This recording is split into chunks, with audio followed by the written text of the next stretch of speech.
Some say the US dollar will become worth less. Others say it could be totally worthless. Today, we're talking about whether the US dollar will remain the world reserve currency with a unique angle you've never heard before. If you're watching this in the United States, I think it's important that you don't want to let hubris get in the way. The reality is the US dollar is not only becoming worth less thanks to inflation, it's becoming used less around the world, whether we like it or not. And I believe there could be a new system where with the US dollar used less throughout the world and Americans becoming less relevant, you could have less access to goods, less ability to travel the world. Let's talk about facts, not fear. Now, when Twitter founder Jack Dorsey announced on his own platform last year that the US dollar would no longer be the world reserve currency, people freaked out. But the reality is the dollar is becoming less and less relevant. If you go back to the turn of the century, in 2001, 73% of the global reserves were held in US dollars. That didn't leave much room for any other currency to be in the mix. Fast forward barely 2 decades to today, 58% of those reserves are now held in dollars. And so the fact that the dollar as the world reserve currency does things like make imports less expensive for Americans, that's becoming less and less relevant. And so there is no currency that maintains its dominance forever, just as no empire maintains its dominance forever. And that's why I say we don't want to let our hubris get in the way. What we hear from many people in the United States and in the West is, well, things will remain the same because they've always been that way. You see Warren Buffett talk about you should invest in America because it's worked for the last 60 years. But will it work for the next 60 with more countries that are becoming more organized, more developed, and that are growing at anywhere from double to 10x the pace of the United States? It's not as sure of a bet as it has been. Show me an empire that still exists, that's lasted forever. Show me a currency that's dominated throughout the course of human history. Things ebb and flow. And so the consensus has been that because the US has been one of the main importers of stuff in the world, that, as one person said, you have to do it in dollars. And I think back to when I was a kid 30 years ago, and we would watch in elementary school footage of, oh, here's what's happening in China. Look at them. They're riding bicycles around. There are almost no cars on the road. It was just a road full of bicycles in a China that looks much different than it does today. Look at pictures of China, of the UAE, of any place in the world. Go look at pictures of Singapore 30 to 50 years ago. South Korea. Lots of countries, particularly in Asia, have made dramatic leaps forward, including countries you almost never hear about. From Indonesia to Nigeria to Brazil, these countries are growing and they're importing more stuff. They're bigger participants in the world economy. And so it only makes sense to go from a 73% to 58% because some of those places don't really want to use the dollar. Here's a fact that blew me away. 29% of the world's economy is now sanctioned by the United States. And so you've seen recently with, let's say, the war in Ukraine, the US and the Western allies that they have gone and sanctioned the Russian government, sanctioned numerous Russian individuals, and said, hey, you can't take part basically in the world financial system in anything that involves dollars, that involves euros. That was the punishment. And what some people said was, oh, well, Russia was prepared for that, and that's why you're seeing more talk, revived talks of currency among the BRICS. You're seeing more stuff being done in other currencies because countries like Russia, China, India, South Africa, who recently said, hey, if Putin comes here, we're not going to arrest him. We don't care that you have an international arrest warrant. We're not going to do that. Brazil, again, I've talked about others like Indonesia, Nigeria. You've got other countries that are up and coming that have big populations that are moving in the right direction. They're making more money. They may not have the standard of living the US does now, but they may have more people, and they're growing a heck of a lot faster. But what's happening? At the same turn of the century, where 73% of the global reserves were in dollars, 8% of the world economy was sanctioned by the United States. It's almost quadrupled in barely 2 decades. And so what does that mean? You've got countries that are increasingly consumers. It used to be 30 or 50 or 60 years ago, back when my parents were born, half of the world lived in extreme poverty. That number was in the single digits just a couple of years ago. From half to single digits in a lifetime Now you see those same countries, they are building middle classes. They are building skyscrapers in their biggest cities. They have people who want to buy products. This is the biggest conversation in Africa now is you're starting to see a middle class. People start making $10,000 a year. Then they start making, in some cases, $15,000, $20,000 a year. Even some $8,000, $9,000 salaries like that, you can really have a lot of purchasing power in some of these African countries. They want products. It's no longer just the West that's importing. The world that I was born into 38 years ago, where the US was the best place to be born, followed by West Germany, doesn't exist anymore. And the countries that we talk about, like Malaysia or the UAE or Colombia, were places you would never go. You would have no reason to go. They had no level of development. But that's dramatically changed. And so not only are these people looking for goods that challenges the system, you say, okay, why don't they just use dollars? Isn't that the currency? And sure, listen, you look at places that we talk about in Eastern Europe, they price their real estate in dollars. You go to some places in Latin America, they price their stuff in dollars. They think in dollars, or heck, even in places like Ecuador, hey, we'll just use the US dollar, why not?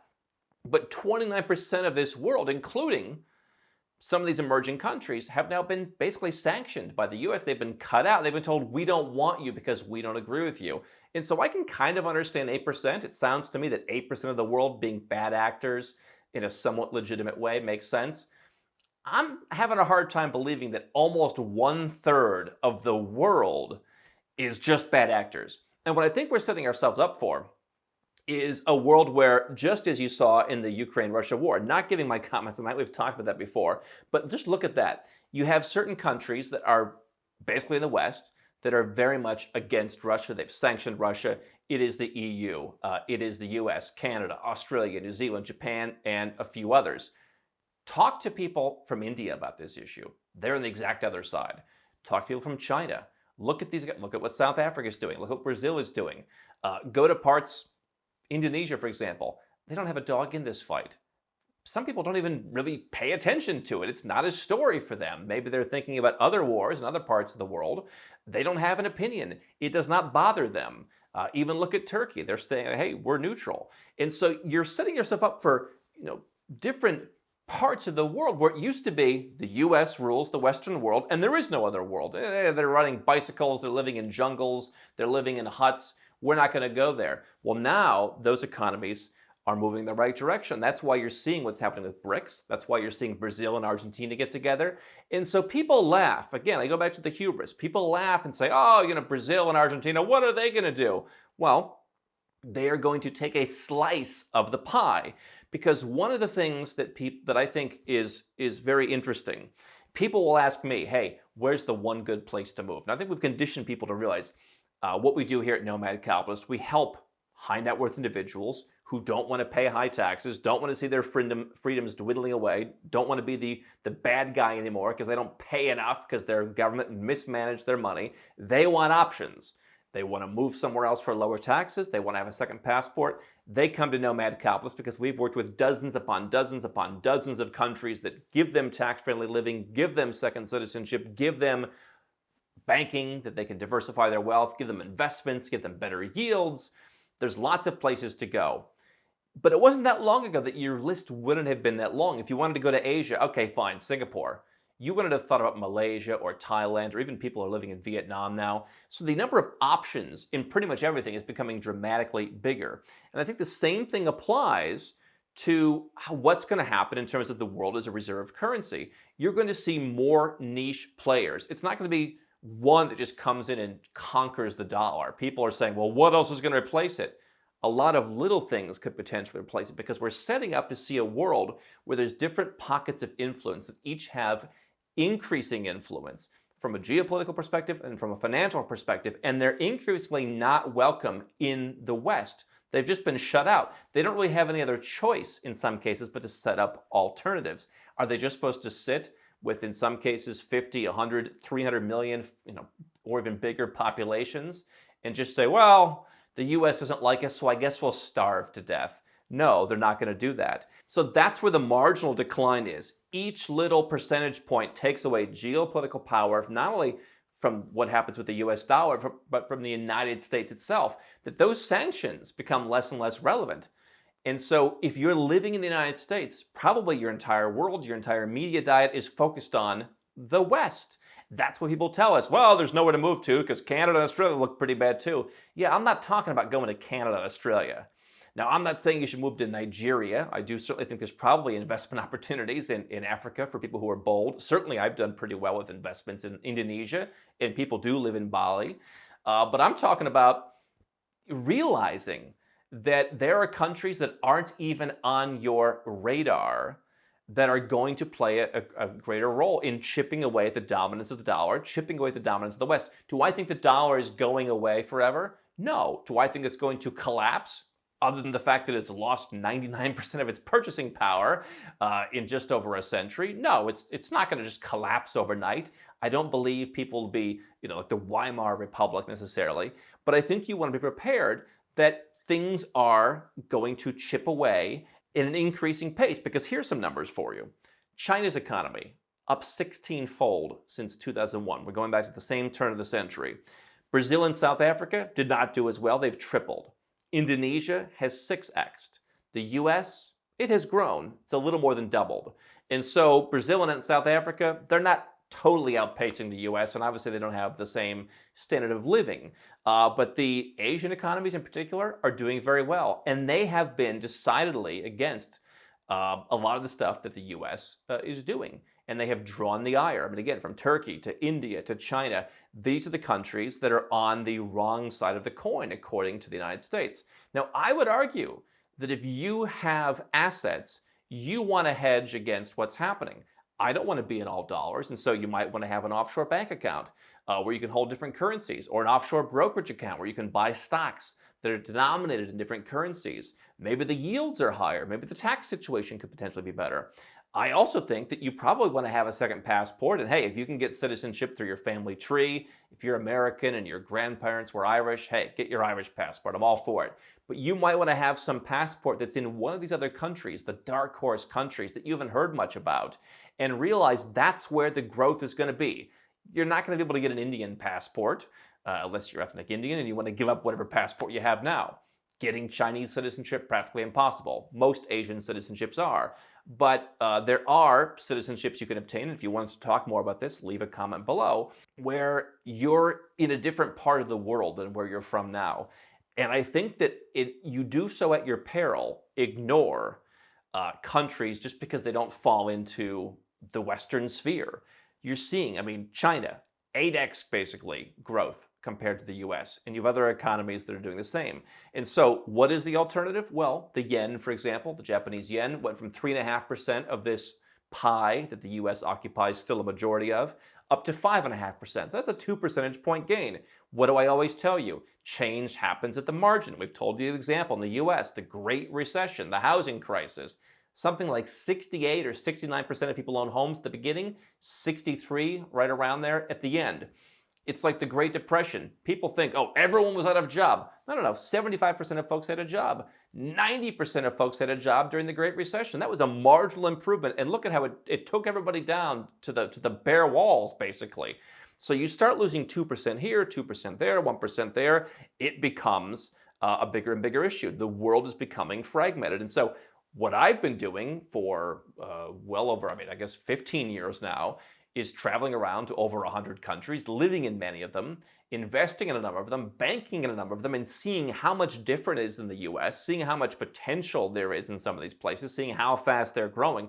You go to some of the places that I'm living, there's skyscrapers going up all over the place, not just in one place where people are moving right now, like Miami or something, because they're decreasing their taxes a little bit, but you're seeing growth all over the place in some of these countries, and people are realizing we have a real middle class now. And many of these people do not look at the West or the US in particular. They don't want to be part of that system. You look at South Africa, for example, they said, hey, listen, the Soviet Union was the one that saved us. This is what people just told me recently. The Soviet Union saved us, not the West. We don't want to do with you. And so, yes, South Africa is not growing that much faster than the US, but some of these other countries are saying the same thing. I've told you, for example, Malaysia, I spend time there. They've said, hey, listen, what are we getting from the US? I'm paraphrasing this, but the last prime minister in particular, we've been very loyal to the US, and are they really helping us? maybe we should look at who can give our people the best, right? Malaysia first. If you're in the US, hey, America first, right? And people say, oh, that makes sense, Andrew. Why don't you understand? I understand if you allow other countries to say the same thing. Malaysians are going to say Malaysia first. They're no longer just going to say, well, the US is the one power, so we're going to go along with it. We're going to use the... People are not doing that anymore. Now, I'm going to tell you what you can do about this. I happen to think that the U.S. and other countries will crack down like a tiger that's, cornered, right? It attacks you. It wants to rip your face off.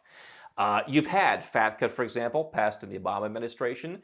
It was always a requirement if you had offshore bank accounts to report them. But FATCA made it to where all the banks and financial institutions have to tattletale on you. No problem. The form is not that difficult to handle. We have international tax pros who help our clients. It's not a reason to not bank offshore, diversify your currencies, diversify where your cash is held. I believe that you'll see more restrictions, capital controls, things like that, on what you can do with your money as the US dollar and the US economy become less and less relevant. It's only natural that in a world where success is being democratized, that one country will not have 73% or even 58% of the share. Your dollars are still strong now, and so you can still go out and obtain second citizenship by making investments in property, by hiring people, by building businesses, by making donations in countries and places like the Caribbean. You can still, go and buy currencies at a lower rate.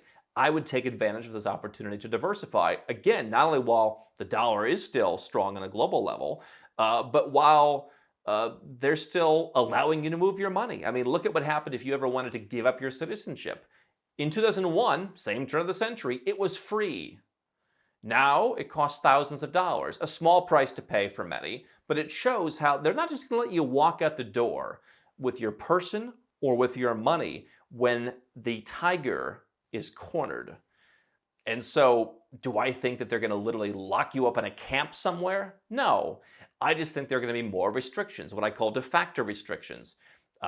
Who knows what those could be, but it will not be as easy to move your money. You can legally move your money. There's a couple of asset classes you can put your money in. It's not even required to be reported. Things like real estate under certain circumstances, certain precious metals held overseas. Doesn't even have to be reported. Bank accounts, brokerage accounts, things like that do.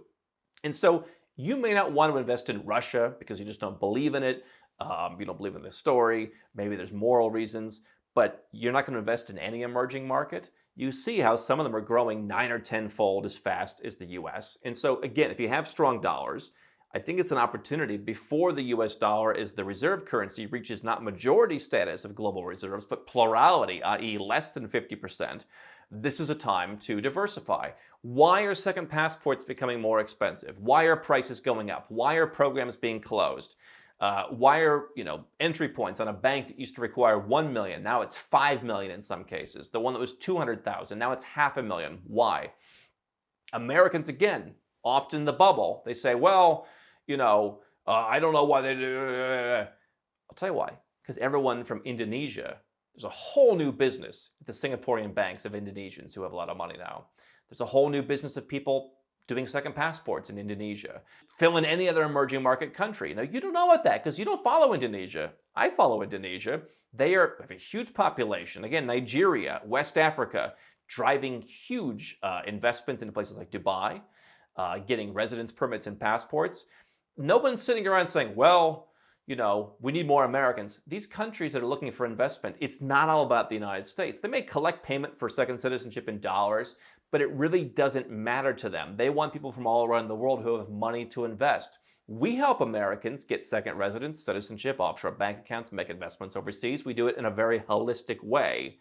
And if you're new to this and you're not sure what to do, come to our live event, Nomad Capitalist Live. It's happening in Kuala Lumpur, a country where you will come to, Malaysia, and you will say, I never imagined a country like Malaysia would be this functional, this beautiful, the people so nice, everything just works. I think Kuala Lumpur is a better city than many cities in the United States, and I know a lot of Americans agree. And so if you want to learn about this stuff and you're not ready to go all in, Nomad Capitalist Live is coming up this September. It's 4 days of wall-to-wall information. We do not go light on the information. We pour it on you. Big league. We've got a lot of other keynote speakers. Go to nomadcapitalist.com/live. That would be a great place for people who are figuring out what to do to protect themselves as the dollar becomes a little less relevant.